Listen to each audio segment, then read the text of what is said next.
times you can stagnate at an encounter with the Lord. And when it is time for the next things of your life, if you don't have the next encounters, you will not go to the next height. What you have is genuine, is legit. It came from God, but it also can have an expiry date. And when it expires, because you have refused to move on to the next things of God for your life, you will become a relic. Become a relic. You become like those places people go to go and visit for historical reasons. You have a few of them in Lokoja here. You go to Mampati, they'll tell you stories. This place, this was where this person lived with his wife, or something, isn't it? Are they still there? Are they still ruling from that place? Is anybody still operating government from that place? You will now become once upon a time. You say, those days when we used to born, those days when we used to be on fire. How can you be alive and your dealings with God are told in the past tense? He said, as captain of the host of the Lord, am I now come. There is always a place. There is a place that you are in the spirit. And whether that place is still in season or out of season is a very important matter. Because there are many of us that are 6 seasons overdue. That if your progression with God was consistent, if your walk with God was consistent, and if your progression was untampered with, you should have been 6 levels ahead of where you are. The last time that anything serious happened between you and God was 9 years ago. I know if you are a good student of your own destiny, you will even know that you have something that looks like a cycle.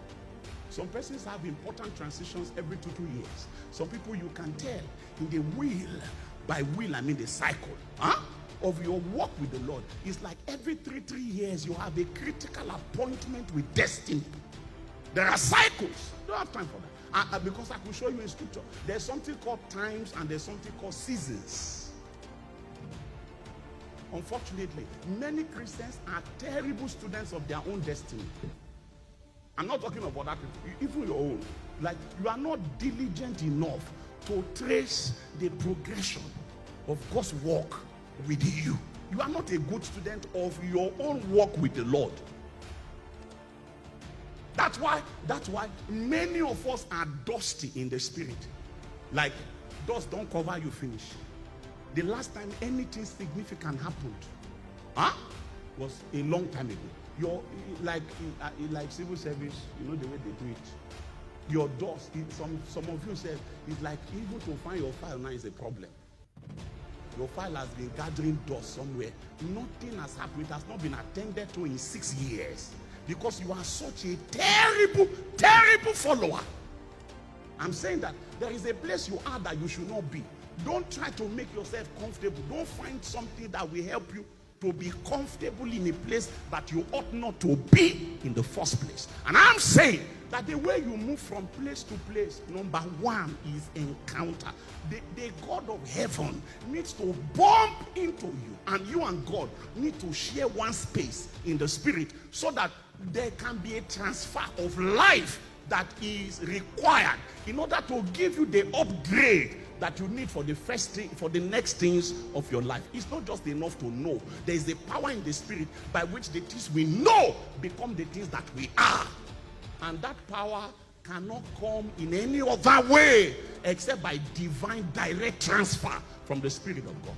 It's a capital that God invests in a man.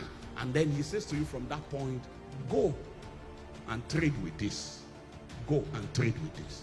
And then after he sees it, they say, we need to give you more allocation. Go and trade with this. Even if you're a businessman, if you're a businesswoman, if you're a student, I don't care what you are. Or if you're a preacher, why not? Why not? Every preacher has his guaranteed level. The guaranteed level of a preacher is bad as he bad. Bad as he bad. Say any day where God no come, if he bad, he no go bad pass like this. That's your guaranteed level. And that thing should be increasing as you walk with the Lord.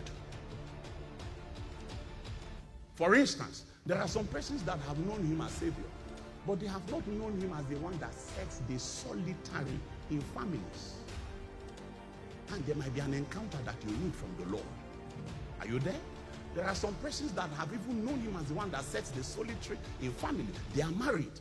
But you know, children are the gift of the Lord. And the fruit of the womb is his reward. There is another encounter with the Lord by which a couple is brought into the fruitfulness that is part of the package that God has for them. You will, if you have not seen people that have struggled with childbearing, you will think that having children is automatic with marriage. It's not. It's not. It's not. There's a sequence. And so one comes before the other.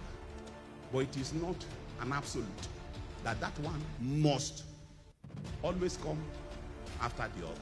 Because there are many people that have fulfilled the first and they are not able to enter the second. And I'm saying to you that you might need to know God as the one who sets the solitary in family. So you have your own spouse. You might also need to know God as the one that makes us fruitful. Huh? And if you have had one encounter and you have not had the next encounter, you'll be needing a now encounter. So a day will break that God will need to come to you and say, God, as the one who sets the solitary in family, have I now come? When that day breaks over your life, it means that your season in singlehood has expired. Huh? And then there are some persons that are there. They have been there for 5 years, for 6 years, for 7 years. And what God will now need to come to say to them is that, as the one that gives children unto the barren, have I now